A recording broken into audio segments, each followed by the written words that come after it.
Once upon a time, in a company very far away, there was once a team with a very motivated manager. This manager believed that this team had much more potential than what they were expressing. So what he did is that, well, after he discovered Agile, he went to conferences, he read some books, and he tried to implement it within the company.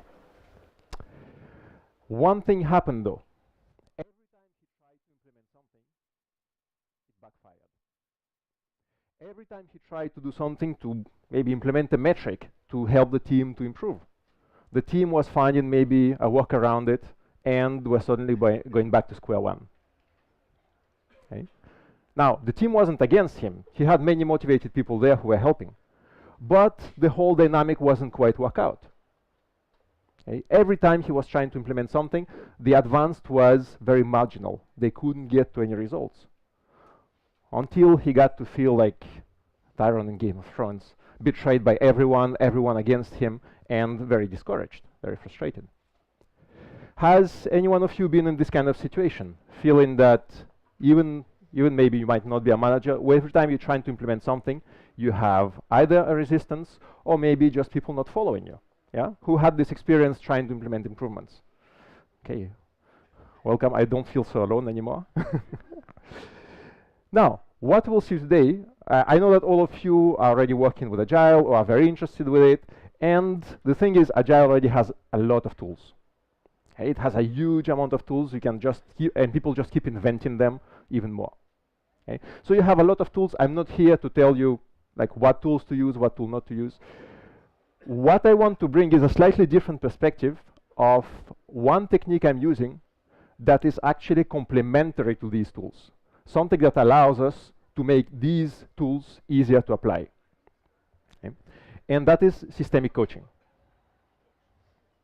Okay? Now, I want to insist, this is not just one tool for every transformation. Okay? This is something that I use on the side to facilitate the other tools, to help people implement the different strategies they already want to implement. The main advantages, this is kind of the official pitch for systemic coaching. The main things this is giving to a company or the team working with it are an easy way to communicate our perception, okay, an easy way of explaining what we mean and how we see a situation, also of building a strategy. For example, when you are speaking with a manager or with a different Agile coach or maybe with the team, this is one tool that can help you have a much clearer communication. Okay? One of the big advantages is also improving relationships and collaboration within the team, between the teams, within the organization. And the last thing, which is kind of the most interesting for me, is try to identify what are the obstacles that are preventing us from moving forward. Okay? Now, this is the official thing. This is the, let's say, the results you might be getting in the long term.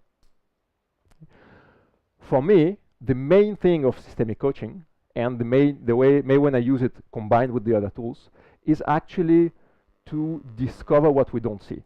Discover all these small incoherences where we think we know a story, we know that, okay, everything is working great, and then actually it helps us to discover that, oh, something is not right here in this picture.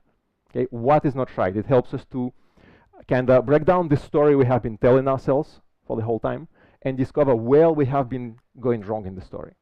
Okay. And it also allows us to see the whole picture. Some of you know this one. It appeared in some of the magazines or reporters regarding the Iroquois. So in the Western communication, this is the one that appeared, okay, of how well we are treating people. In the Eastern one, this is the one that appeared. Okay. When the whole picture was actually this one. Okay. So what we are doing as well with systemic coaching is try to kind of get the whole picture. Okay. Even though it might not be as nice, we usually like polarized pictures, you know, the black and white, but this is actually showing us all the shades of gray. Okay. And one thing is that also it helps us to kind of see the different perspectives. So some of you saw this one. What do you see in this picture? A young lady? An old woman? Okay. So everyone will see something slightly different. We can see a young lady here or an old woman if we look at all of it. Okay. So what we are doing with systemic coaching is kind of challenge all of these views, okay, and discover what we are not seeing. That's the main question I always try to answer when using this tool. Okay. Now, before I move into the how, the objective today is just to go very quickly explain how some of these techniques are used. Okay, so you can actually come out of here and try to apply them on your own. Okay. What is systemic coaching? Two things. One is that we have two components here. First of all, the coaching. So I think most of you probably are familiar with this. And this is the main focus of systemic coaching. It's not to give you an answer. It's actually to guide the person you are working with to discover the best answers from themselves. Okay? And I insist on this one because very often we do know the right answer, but if we do know the answer when provided, what usually happens with people is that they will just, give you all the ownership and say, okay, I will do this. Okay? And when it's not working, well, it's all your fault.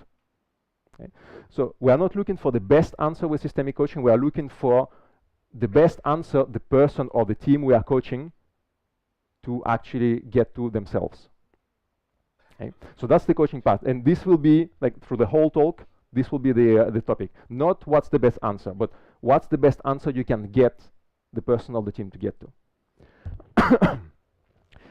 Then the second part, which is the interesting one, which is the systemic. Okay? And the systemic part of systemic coaching is heavily inspired by someone called Bert Hellinger. Some of you heard about him? Yes, some people? Now, Bert Hellinger is a German psychologist who actually was working much more in personal therapies. He wasn't working so much with companies. But what he discovered, and what is the basis of the systemic approach he was promoting, is that he wasn't defining the system as just the, let's say, the connection of all the elements. It's not, a combination of if I do this, this will work, and then that is what will happen. Okay? It's not a logical step-by-step approach and cause-effect approach. Okay? The way he was defining the system was actually our perception is defined by the systems we lived in, the systems we grew in, and the system we are actually moving in. Okay? So basically, his statement is that all of us have been shaped or influenced by the systems we have been interacting with. Okay? And basically, none of us is completely able to see reality. Okay? We all have a slightly different perception. We go with this perception. This is maybe the values we acquired as our family, maybe what our culture shaped us to do, maybe some significant event in our lives. All of these shaped how we see reality. Okay? And also how we react. Are we an assertive person, a critical person? Are we a shy person? Do we run away from conflict? Do we create conflict, etc.? Okay.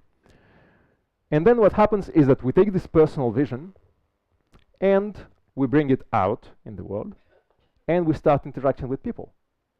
And each person has a different system, a different perceptive, a different virtual reality they are living in. So what this systemic coaching is stating is that basically we will be suddenly creating some kind of equilibrium.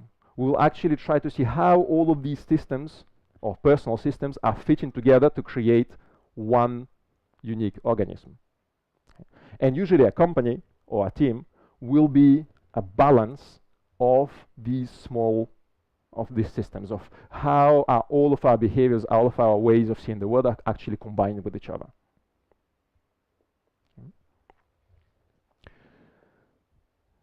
Now, he also defined some of the properties of a system. What helps the system to maintain this balance, and what is actually taking the system out of balance and bringing it to actually give us the worst results a system can give us.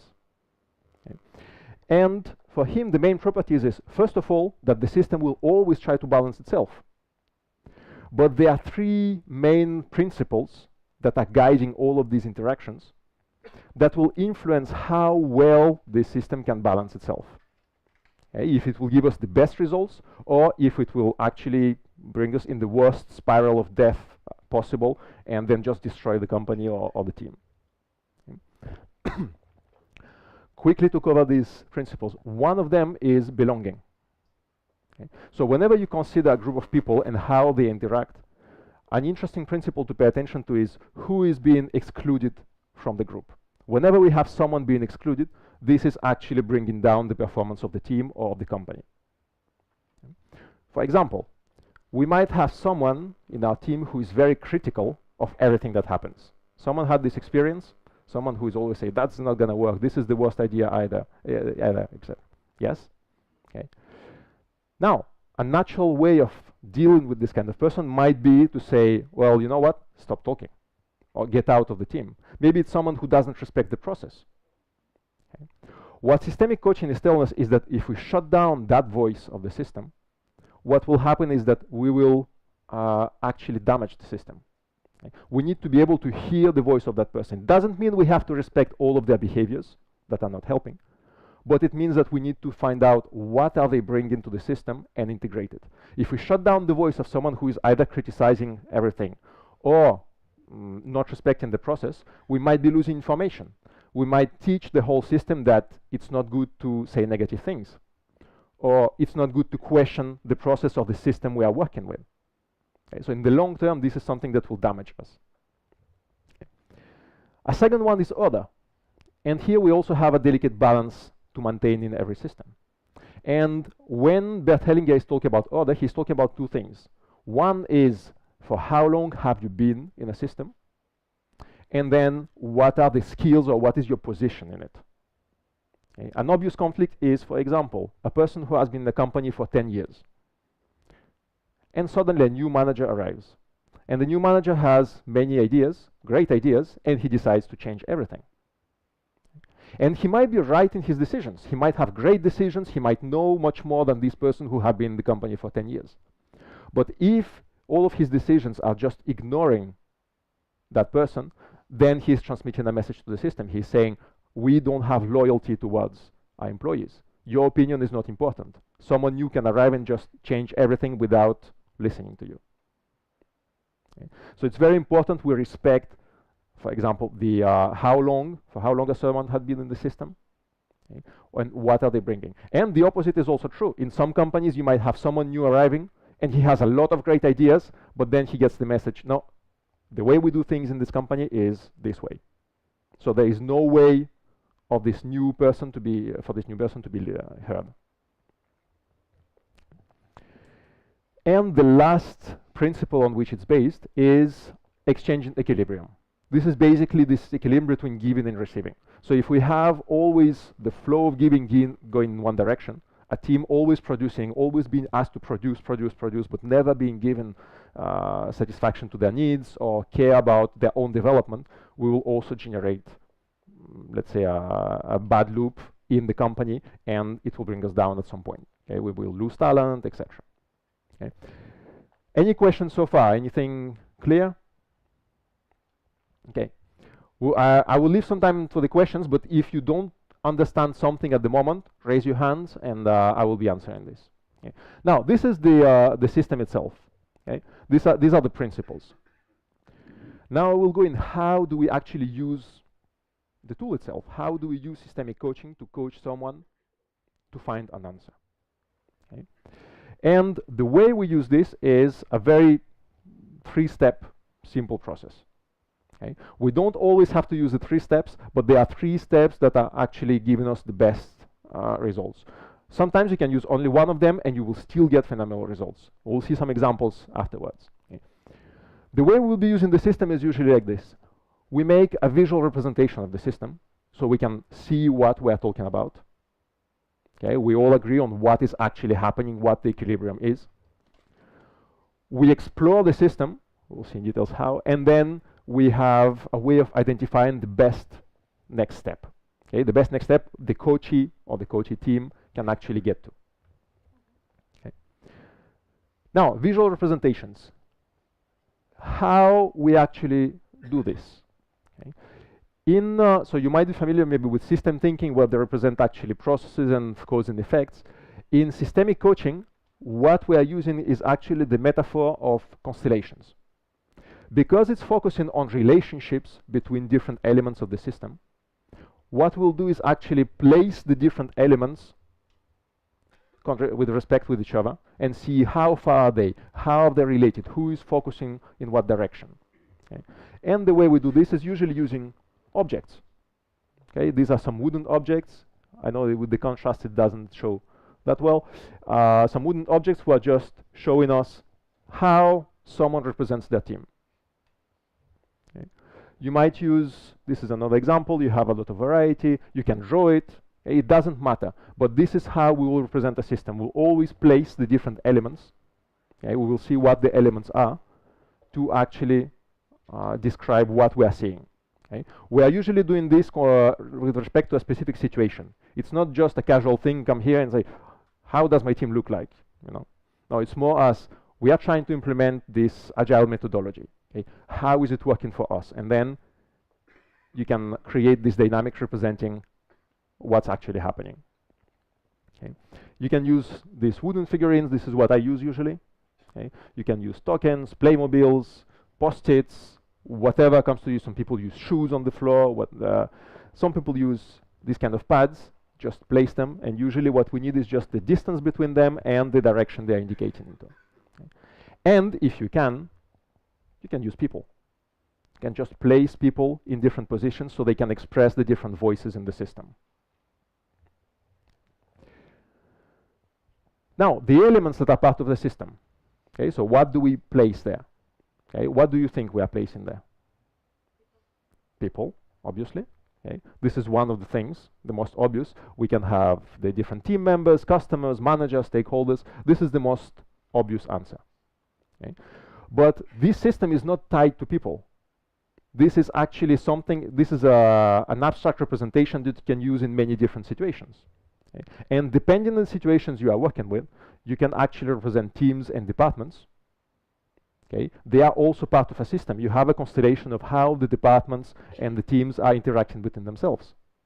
Okay. Because every department actually does have usually some kind of way, acquired way of functioning.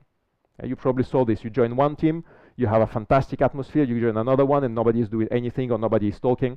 Okay. So every team has a bit of a, let's say, personality. Okay. We can have other companies, competitors. Okay. For example, an interesting constellation to do is actually having the team or the departments, the customer, the product we are realizing, and then the competitors, and see how all of this is relating. What kind of intuitive understanding can this constellation give us? Project and objectives, who are shaping a lot of how the dynamic is. And all of these are kind of obvious. The interesting thing, this is where we get most of the information, is actually what are the different voices that are not obviously expressed in a system. Okay. And these can include beliefs. Okay. So we might have actually, when we place the installation, the constellation of a team, have a voice for someone who says, we can do that. Okay. Someone who says, we need more information. Someone who says, let's just do it and then we will see the results. Okay, so all of these beliefs in the team can be expressed there. Okay. One thing interesting is that it doesn't always represent those who are actually present. If someone was fired from the company because he had a specific behavior that wasn't fitting with the company, that person probably left a trace. Okay. So that voice that is now not represented is still interesting to actually put in a constellation and to see what does it bring us. Is it something we are missing? Is it something that now actually made better? Is it something that is here but it's not expressed? Okay, we have non-expressed ideas. We have informal roles. Maybe we need a role for someone who is socially connecting the team. Okay, this is not a position. But when we actually place the constellation, we realize, oh, we need someone who actually talks to people, who organizes dinners, etc. Okay. And many other things. So these are some examples. Depending on the constellation you are creating, you might actually find more elements that you think might be useful. So just experiment, make the mistake, it's okay. Questions so far? Questions regarding this? I was just thinking about when you said past employees making a trace. Mm-hmm. How do you get that expressed in the system? Usually what you can do, especially if you do this exercise with a team, if you do it with one person, you will usually place, let's say, figurines or tokens for people. If you are doing this with a team, usually we are not talking about people specifically, but what are the different voices. And usually you can have, for example, a post-it or a placeholder to say, okay, what is not being expressed or what is not accepted in our team right now. Okay. Now, it won't always be a past employee, but very likely if you had someone fired for this kind of behavior, this person was probably bringing something to the team that wasn't accepted. Okay. Very well. Now, once we have this, let's say this representation, comes the fact of analyzing this, of exploring it and seeing how it's working. Okay. And again, so we have these representations. This one, for example, at the first glance, we can suspect that someone is being excluded. Someone is not in the circle. Okay. But be careful, because this is just one part. We have two parts when we're exploring the system. One is the general view. This is the first impression might be someone is excluded. The reality might be maybe this is the manager supporting the team and giving them space to actually work together. Okay. So what we'll do is combine, first of all, the general view, and then actually the different perspectives, going more in details. Okay. But the general view will usually give us something like this. This is maybe a person who is being excluded, okay, because there is not much space for him to get in. Okay. This one might obviously represent a conflict. Okay. So all of this is something that the coachee can find out and voice when they see this. Okay. This one seems also to have a separation between two different camps. Okay. This one, what do you think?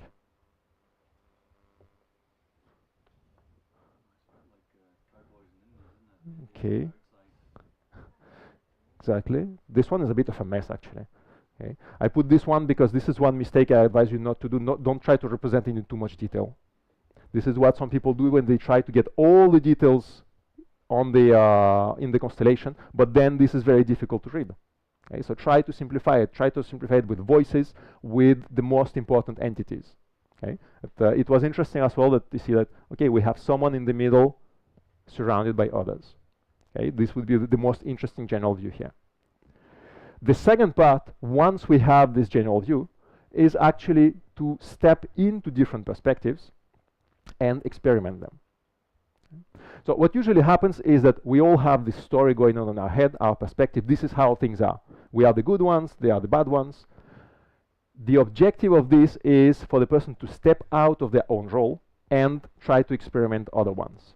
Okay? Usually it's something that happens like this. For example, you have the different positions on the floor, and you will have a person walking between the different positions and experimenting these different perspectives.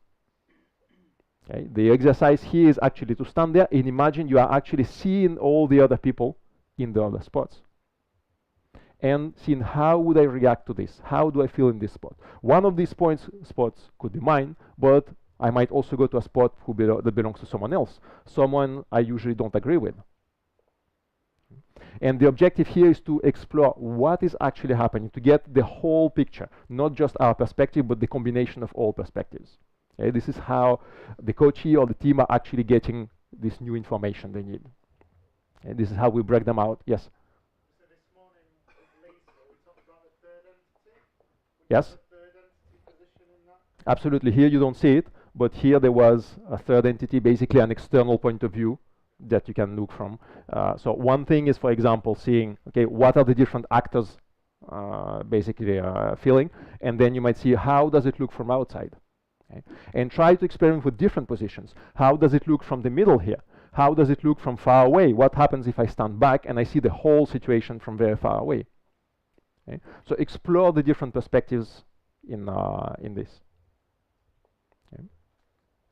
And yes, usually you will be just imagining people in front of you and imagine how would I feel if I saw this person, if I saw Jody with whom I'm working every day, or how would I see myself if I was in Jody's place, and how would it look like for me? How would I feel seeing myself from this position? Okay. Now, how does it work? Or more importantly, why does it work? Okay. Well, there are several theories. One is because it helps us to see the whole system. One is because it engages the unconscious mind. It makes us use empathy. There is a theory for morphogenetic fields saying that we all share the same genetic conditioning, which is helping us to understand each other. And one is referring to Clever Hans. Anyone knows who Clever Hans is? No? Clever Hans is a horse that has been very famous in the beginning of last century because they thought he could actually do maths and answer questions from people. Okay? They would just ask him questions and he would answer by tapping the hoof on the floor. What they did realize at some point is that he didn't have any idea about the questions. It was just paying attention to other people's body language and unconscious cues and reacting to this to give you the right answer. Okay? And this is something we are all doing. We all have the capacity to do this. Okay? And this is where the mirror neurons are coming in, because whenever we see someone doing something, we are usually experiencing something very similar. So we are always able to learn and understand other behaviors. Okay? Now, some examples of applications with the 3 examples. First of all, clarity of communication. Okay? This is one example. This, for example, motivated manager. When he represented the system, this is how he represented it. Him in front, an objective in front of him, and the team behind. Okay? So I will simplify this by drawing this. Okay? We have this manager, the team, an objective. Okay? And when this manager was telling me what he felt, is that he was saying, I'm providing an example of inspiring leadership. I'm motivating people. I'm driving them forward. Okay? What the team was seeing, this is the perspective from behind, someone in the back row of the team, was basically his back. Okay? So when he realized that how he was seen from the team, what he was seeing as something like people were lost, the leader was not accessible, they were not being listened to, they were driven to an exhausting pace. Okay? So every time you work with a situation, just try to play around with it. Try to experiment the different perspectives. Okay? Another example is how it helped with improving relationships and collaboration. Okay? So this is another team I was working with, and basically this team was working with stakeholders. They were delivering different products. Okay? And some of the work was done by another team they were delegating it to. Okay? It was a new team that had just been acquired by the company. They were integrated in it. Okay? And they had something going on. These people were feeling a lot of pressure, a lot of responsibility for delivering the product they were being asked for. Okay? But the relationship with the other team was not doing so well. So what was happening to them is that there was a lot of frustration, decisions were being questioned, a lot of resentment, very tense communication. Okay? So before we actually started, well, they were actually discussing with the team and tried to sort it out, but it wasn't working out very well. So in one workshop, what we did is that they went into this position, and they tried to see how were these people feeling. Okay? So again, this is not logical. This is just going there and seeing how do I feel from this perspective. Okay? And they realized, oh, actually they were feeling isolated from decision, they couldn't contribute, they couldn't demonstrate their expertise, okay, and they didn't like the amount of dialogue you had. Okay. So when they got to this, basically there was no need for the 3rd step, because just from this, the conversations that ensued were much better. They were actually much more empathetic and much more understanding. Okay. Yes?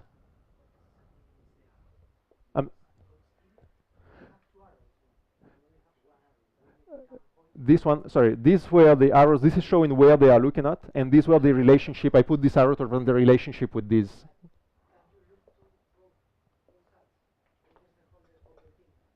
Yeah, absolutely. You could, if you want to do the whole, let's say, panorama, you would experience this from this point. How do I feel when I look at the stakeholders? Okay? Or how, as a stakeholder, do I feel when I look at the team? Because sometimes we invent some expectations. We think they have some expectations or some needs that they don't have. And maybe they have some others we don't realize. So I would experience this here. And here the same. How do I feel towards this team? How does this team feel towards me? Okay? We do step into different perspectives to get a fuller picture. Okay. Now, so this was these were 2 examples. And the other one was how do I identify opportunities for change? And this was another example in a company who wanted to develop more agility. When I was working with them, we actually built a coalition team who was driving the transformation. In this coalition team, it was a mix of managers and team members, okay, but they had this role of just driving let's say the initiative forward. Okay. But what was happening there is that these people were very motivated, highly motivated. They were driving changes, but there wasn't any follow-up from the team. The team was just standing by, waiting for them to finish their work, but not being engaged. Okay. So what we did is that they did this work on seeing what's happening, how do I see the situation from the whole teams. And what they were seeing is that they were not engaged. They had everyday work to focus on. They didn't know what to do. Okay. And this was giving them a whole, let's say, perspective. Okay. And here I use this to actually demonstrate the first step. How do we identify what we do now? Okay. So we saw how do we represent, how do we get the whole perspective. The next step is how do we decide what to do. Okay. And first of all, to decide what you do, you need to decide how do you want the result look like. Okay. So if this was the initial situation, we did the exercise of thinking, okay, how do we want it to look like? And the answer from the coalition team was something like this. They want the teams to be much closer to the agility objective. They want them not to be so implicated. Okay. But then there is a problem, because we were working with this team. They are the ones who are doing the action. So they can't just move this team and just tell them, hey, step closer. This is just an abstract representation.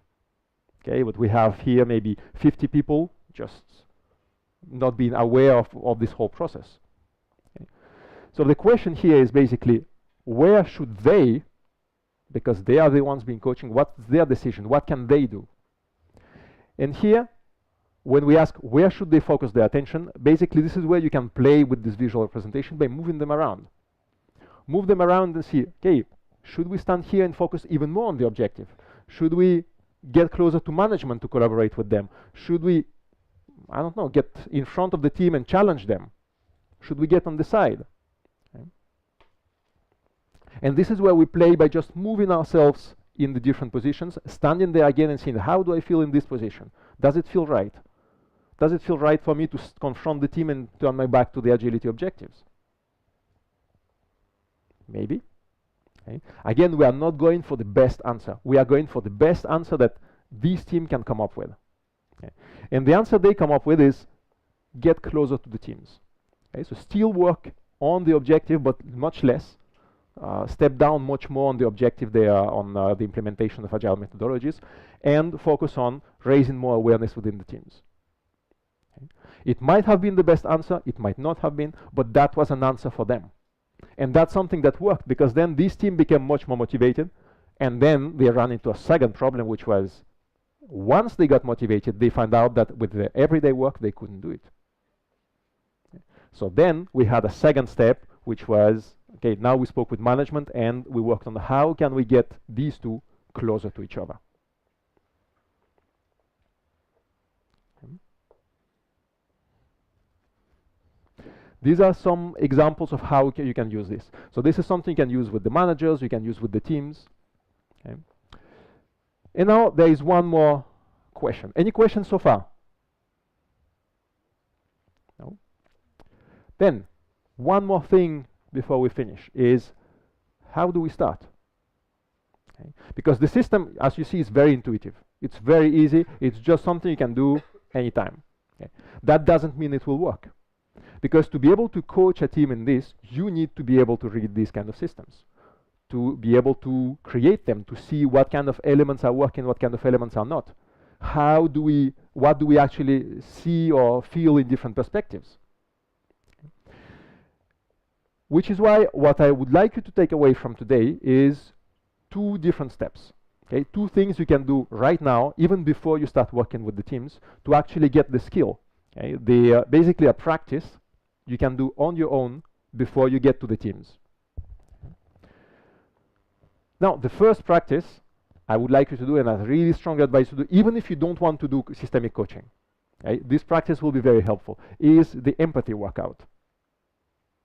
Okay. This is something that will allow you to basically have the skills of understanding and resolving any situation by considering the different perspectives. Okay. And this is someone was talking about the third entity. This looks something like this. Think about someone you are having a bit of tension with. Okay. Because if you do it with someone that just loves you and you know, you always agree on everything, that won't be a workout. So take someone with whom you have a bit of a challenge in interaction. Okay? And try to explore these three positions: me, the other person, and the observer. Okay? Some people call this the third entity of the relationship. Okay? It doesn't matter how you call it. You will have slightly different results depending on the mental setting you have, but it will still be useful. It will always be useful. Okay? And what I would suggest you to do is just put, for example, post-its on the floor in this triangle shape. Think of that person and walk through the different positions. Stand in this position, see, what do I see from my position? What do I see from this perspective? Okay, just feel it. Don't analyze it, just feel what you are doing. Then move to the observer. What do I see from this neutral position? Okay, so I'm not me anymore. I just stepped out of the role. I stepped out of myself and I'm just observing the whole situation. Okay? What do I see from here? Okay? And then, because you already dissociated yourself from yourself, what does the other person see? Okay, if I stand there, what's happening to me? Okay? And then back to the observer. What do I see from the outside now that I have been in both positions? And again, what decision can I take now? How did my own perspective change now that I have been in these three? Okay? This is a very, very powerful exercise. I recommend you try it, to do it daily, at least for a couple of weeks, and see how it changes. How it changes how you perceive different situations. This is one exercise I advise you to do. The second one is play with representing your system. Okay? Before you try it with the team, try figurines, post-its, Playmobiles, glass of wine, whatever you can find, whatever you can get your hands on. Just try to apply it and play with representing the system and exploring different positions. Okay? So if you have ever been in this situation of trying to change a team or trying to implement a good idea, okay, and if you ever try to apply all of the tools and ended up like this, my suggestion is give it a try. Okay? Give it a try. Give a try to this systemic coaching. Okay? Apply these three steps: visual representation, exploring the system, identifying your next step. Okay? Play with it. See how it helps you. Apply it to your teams, maybe to one person to start with, Scrum Master or whatever it is, or the manager. Play with it and see what it gives you. Okay? And if you want to talk further about this, get in touch. You have my website, evguenitalal.com, or Twitter, whatever it is. Get in touch, we can talk about it, and I can explain more if you need to. Okay. Thank you.